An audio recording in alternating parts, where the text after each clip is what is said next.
Hey guys, welcome back to the channel, Daughter of Increase. My name is Deese for those of you who are new to the channel or who just happen to stumble across this video. And I am the founder and CEO of Daughter of Increase Ministries. That is DIY Ministries. And here on this channel, I help you guys to increase in your faith and relationship with God in Christ through Bible studies, book reviews, discussions, and more. And I do that by posting twice a week, every Wednesday and Saturday, and occasionally on Tuesdays. And as the title says above, this is going to be my October wrap up. And so we are going to dive right in. I don't want this video to be too long. I read a total of 6 books for the month of October. Technically 5 because I did DNF a book. And I'll explain what a DNF is shortly.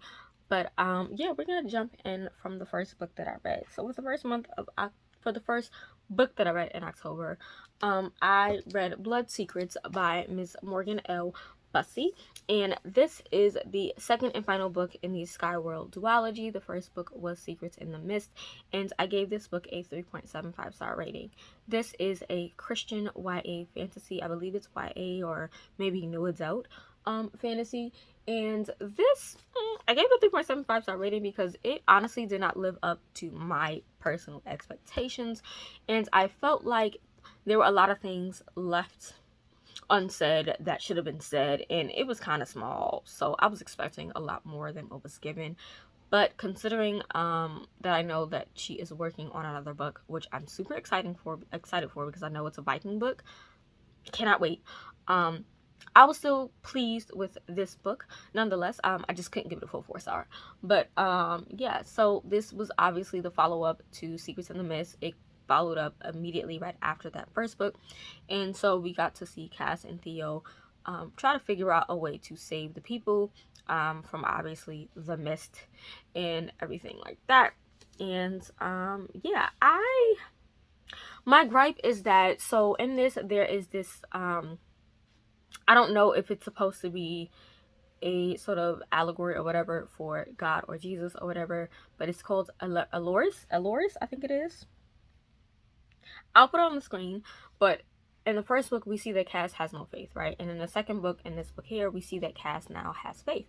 And she talks about wanting to follow him, but nothing happens after her saying that. And it's like, I feel like that Morgan could have went a little bit more deeper into that, with Cass wanting to be a follower, wanting to learn more about that, following him. But it was just left as is, and it kind of like flopped for me because as a Christian fantasy, I know that she can go far because I've read the Ravenwood Saga, and that is literally one of my favorite fantasy trilogies. And so I know that she could have gone far, but this just was like just service level, and so it kind of like fell flat for me. And then with Lauren, the Stags, and who else was it, the Kingsford family, I felt like there was no repercussions for what they did, honestly. Like, I know we have redemption, and I know we have like second chances and all that, but there was just nothing. They didn't get in trouble. I feel like they should have gotten more trouble than what they did. So yeah, I gave it a 3.75 star rating. I enjoyed the Douglas crew. Obviously, we love them. I enjoyed Theo's sister. She is so sweet. I think her name was Charity. I enjoyed obviously the romance between Theo and Cass. So stinking sweet to a T. But yeah, 3.75 star rating. I think if you're going to pick up this duology, definitely read it, enjoy it as is. Don't go into the second book expecting a whole lot, but it was still a fun quick read. You know, they're quick reads, nothing over the top. If you're looking for like a light fantasy, this is it for you right here, because it's not heavy, it's not crazy, and it's steampunk, and it's light on the steampunk. And so yeah, this was it for me right here. So the second book I read, I DNF'd. And a DNF, if you guys did not know, is a did not finish. So D and F, did not finish. And it is going to be Miriam's Song by Miss Eileen Smith. Okay, so I stopped at page 164, I think, chapter 23. Yes, chapter 23. I dogged air at chapter 24. I don't know if it's a hard DNF or a soft. So a hard DNF means I'm just never going to pick it back up. I'm done with it. It's over. A soft DNF is I might pick it back up in a month, 2 weeks, 3 weeks, couple, you know. I'll pick it back up again, just don't know when. I don't know, because the problem for me with this book is that I got 164 pages in, and I felt like Miriam was a side character, and it bored me. And I don't want to read a book where the main character feels like the side character. Also, there was too many time skips, so it didn't allow for me to connect to any of the characters. And so with constant time skipping, I felt like I could not connect to anyone. And if I can't connect to the character, what is the point of reading the book? The point for me to read books, for me personally, is to connect to characters, to be able to envision myself in the worlds, right? To feel the plot. I didn't feel anything. So I DNF'd it. And typically for Miss Jill Eileen Smith, her books get 4 stars for me. I think I only gave Star of Persia a 5-star because I really, really enjoyed that one. That was like top tier for me. So I wasn't expecting to give this like a solid 5 stars, but I wasn't expecting to DNF this either. So if anybody has read this book and enjoyed it enough to give it a 4 stars, let me know why you enjoyed it so that I can, you know, get the urge to finish it. But I don't have the desire to finish it right now, so we're just gonna soft DNF it for now. I'll come back to it in 2 months to see, but we have that. Next book I read is a contemporary romance, and that is Before I Called You Mine by Miss Nicole Deese. I gave this book 5 stars.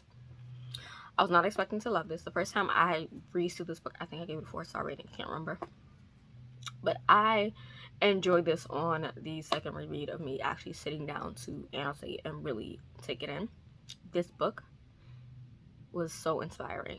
So it follows Miss Lauren Bailey and Mr. Joshua. Lauren Bailey is basically, she's desiring motherhood. She wants to be a mother, but she also has sworn off of dating. She doesn't want to date. She doesn't want to fall in love. And there's a story behind that. But she is on this journey to adopting, and specifically an international child. I believe specifically in this book, Chinese international child. And there's a journey that is shared with international adoption, of not knowing when, not knowing how, not knowing what child, who, and things like that. And being able to see that uncertainty, see the pain, see the tears from Lauren was heartbreaking, right? But also seeing that Lauren never gave control to God, to see that Lauren never allowed God to move in her life. She always tried to take the wheel. She always tried to take control. Even when it came to romance, she fell for someone but told herself she couldn't be with that person because it wasn't according to God's plan. But she didn't seek God in that. She was always praying, God, take these feelings away from me. If it's not in the plan, take it. And it's like, did you even ask God if this was for your life? And it reminded me that I need to seek God in everything, not just for the hard things, not just for the grand things, but even for the small things. Oh, I have a crush on someone. Father, is this even meant for me to like someone? Father, I found $5. Father, what do you desire for me to do with this $5?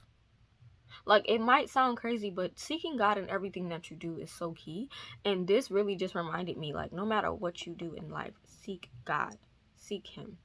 Because He will reveal to you what it is that you're supposed to do. And if you don't, then you drive yourself crazy. You make yourself emotional. You bring stress to yourself. You become anxious because you allowed yourself not to seek God, right? And so this was so good. I love me some Joshua and Gail because the two of them were just so rooted in their faith. Like, they were rooted in their faith. Lauren's family pissed me off. They did. They irritated me to no end. I didn't like the drama, but the ending, chef's kiss. Loved it. 5 stars. Cannot wait to read the next book from Nicole Deese, which I do own. So yeah, this was amazing. Amazing. I definitely would recommend it. I think of all the books I read, this is my favorite for the month. Actually, yeah, of all the books I read this month, this was the only 5-star I gave. So this was my favorite for the month. Definitely would recommend it. Next book I read was Creepy, and that is The Souls of Lost Lake by Miss Jaime Jo Wright. Yeah, I gave this book 4 stars. This book right here, it's a creep factor. So trigger warnings for this are child kidnapping, specifically a child kidnapping a child. There is murder by axe. There is blood. There is a preacher kissing a young woman. There is, what else? Depression, attempted suicide. There are affairs. There's mentions of miscarriage. There's stalking. There's a whole lot. So just know there's a whole lot of trigger warnings. Okay, just know trigger warnings everywhere. But this book Creepy. So this book follows Ren Blythe.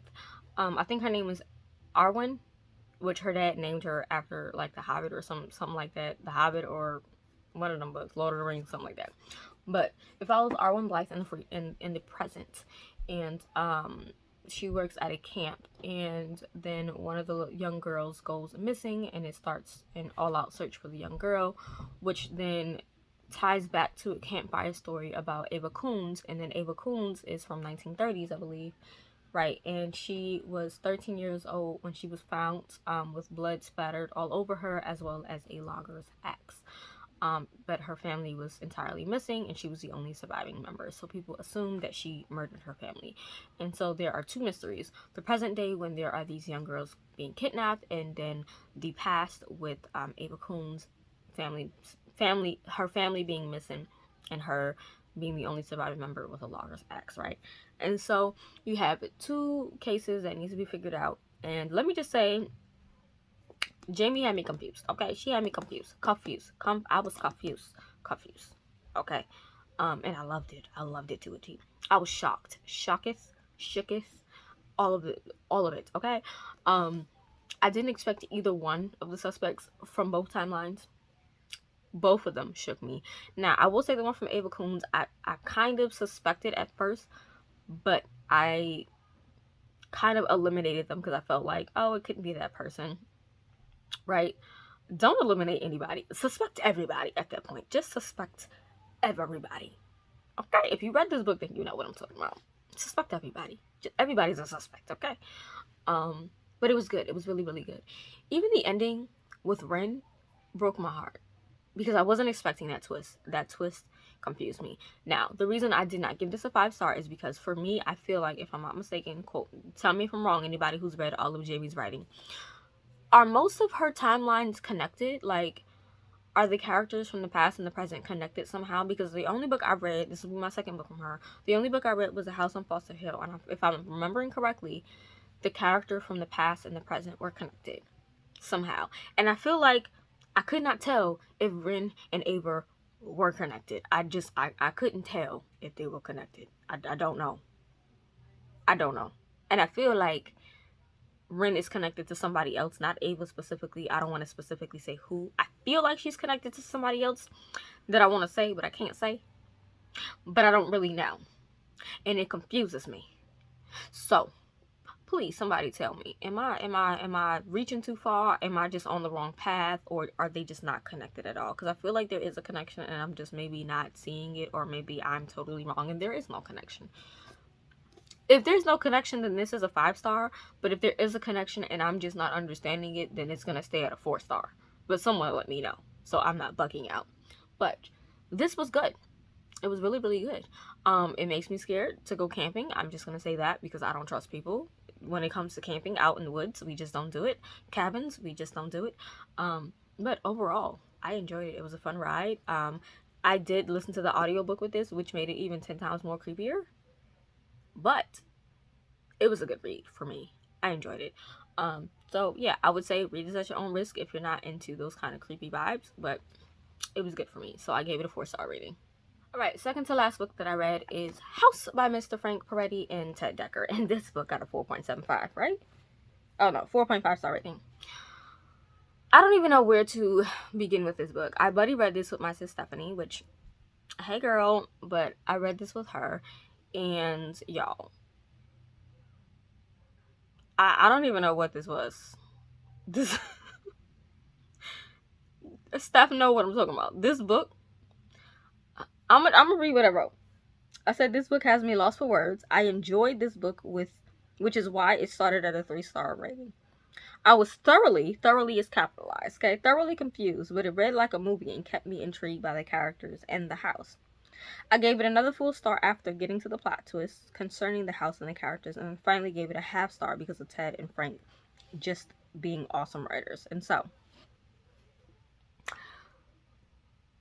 I like the talk of faith, number one, right? Because it makes you question your faith as a believer. I liked seeing the discussion of angels, spirits, demonic realms, and just spiritual warfare in general. There were 7 characters, just know things go down. So if you're not big on death or people or characters dying, don't read this book. Don't read this book, okay? Just don't do it. Don't do it. Don't do it. Okay. There is talk of cults. I don't even, I'm still trying to figure out where the cult come from. Like where that whole cult conversation came from, or I don't know. But there was mentions of like cultish conversations in here. I did, however, love the fact that each character had their own issues that they were trying to not even work through, but that they were trying to run from, and eventually had to work through them to survive. And if you didn't work through it, you didn't survive. And I think for me, the two characters that were able to kind of work through them really made me happy on the inside. The other characters I kind of cried for. Well, one character specifically I kind of cried for. But overall, did this book still confuse me at the end? Of course, because it's Ted Dekker. He always confuses me at the end. I don't think there's a book I read where I'm not confused. Just saying. From Petretti, he doesn't confuse me. His books are just awesome. Well, spiritual warfare books, phenomenal. Ted Dekker typically confuses me. I'm not even gonna lie. He typically will confuse the mess out of me. So I mean, it is what it is. But was this good? Yes, it was. I think if you're looking for a book where it's out of the box, crazy characters, interesting like metaphors and similes and all that allegory, go for it. It's good. If you're gonna be frustrated and you don't like books that frustrate you, don't read it. Just don't read it. Just don't. Just don't do it to yourself. Okay, you're gonna be frustrated. But I kind of like books, specifically from Ted Dekker, that frustrate me, because they always frustrate me and make me think at the same time. So I've read 3 by Ted Dekker that frustrated me. 5-starred it. I read Not Obsessed. What's the other book? Skin by Ted Dekker. That frustrated the mess out of me, and it left me confused. Still enjoyed it. Think I gave it 4 stars, something like that. So I'm used to Ted Dekker's writing. Okay, The Girl Behind the Red Rope, read that. I'm used to Ted's writing. So if you're not used to Ted Dekker's writing, I don't think you want to read this book. I don't think you do. But this was good. So I gave it a 4.5. Okay. Final book that I read is The Paris Betrayal by James R. Hannibal. I read this before. I finally got a chance to sit down and actually annotate it. I do not have my tabs in, but I did annotate. I actually stopped physically reading it at some point and ended up listening to the audiobook, which is why it's at a 4-star rating. I don't know if it's going to be a 3.5 or 4-star. I'm still confused on my full rating on this, because this is supposed to be an allegory for the book of Job. I'm not sure if I really, like, I get it. Job had everything at the beginning and then lost everything and then gained more back at the end. But I'm not really sure where I really can see that in this story, honestly. Like, I don't really know. But it was a good story. I enjoyed it. Spy story. I love the tidbits about the spy action and stuff like that. And so, yeah, this basically follows a spy named Calix. He basically travels around the world helping, he's a spy. And he is in Rome at the time on a mission for a bioweapon. He then returns back to Paris, but then there is an ambush and he is set up, and he then is practically kicked off the company. And so he has to survive and figure out what the heck is going on. And in the midst of surviving, there are some things that go completely left field and everything goes haywire. I'm not going to go further into that, but everything goes haywire and he is left tragically with nothing. And I see where, as you read the story, you see the connection between Ben Calix and Job's story. A lot. You see the connections, but I wasn't getting it. And it wasn't a lot of fake talk, and a lot of the characters were not Christian. So I think for me, like I said, I'm going to have that discussion on Christian fiction. I'm going to have a 2-part discussion, because just certain things gotta give when it comes to the Christian fiction genre. Just saying. But overall, I enjoyed it. I put this was interesting. I'm still not 100% sure of my rating for this book. I put that I enjoyed the spy lingo in this book. I put that bits and pieces and explanations were probably one of my favorite parts. So yeah, there were different parts in here where Ben was in his like own little world explaining to the reader about different parts of like the spy's world. So why a spy had to do this, or when a spy was bored, why they did this, and why they was used to this, and why they did this. And I was like, oh my god, that is so funny, that's cool, that's great. And I was hooked on those scenes. And like, yeah, like it was like parts like this that were like italicized throughout the book, where they talked about spy part, like spy lingo, and I like those parts. Really intrigued me for some odd reason. It was definitely comical. I think Ben Calix in general was a comical person. Like, he cracked me up the whole story. Like, I was laughing the whole story, and I don't think he was intentionally being funny. He just has a very comical demeanor about him. Like, he's a funny character. And I also listened to the audiobook, which probably helped. Yeah, I said mix that with Ben and his naturally comical thought processing, and it's a concoction for pure laughter from beginning to finish. I did put that some parts were lost on me. I won't even pretend that I wasn't lost, but I still found myself thoroughly enjoying the novel. Now, as a Christian fiction, I didn't pick up too many themes or points as a believer, but I could see how James Hannibal would try to weave it in. Overall, the writing was great, the characters were good, and the plot was intriguing, and the spy aspects hooked me. And so, yeah, this was pretty good. The ending was fun. I enjoyed it, and I definitely do enjoy his writing enough to continue to keep reading his books. But yeah, I just wish that he would weave more faith into his books. But of course, I get it. When it comes to certain genres, it's kind of hard to try to weave those in a good manner, because I've seen books where they have weaved it in, but it just wasn't tastefully done.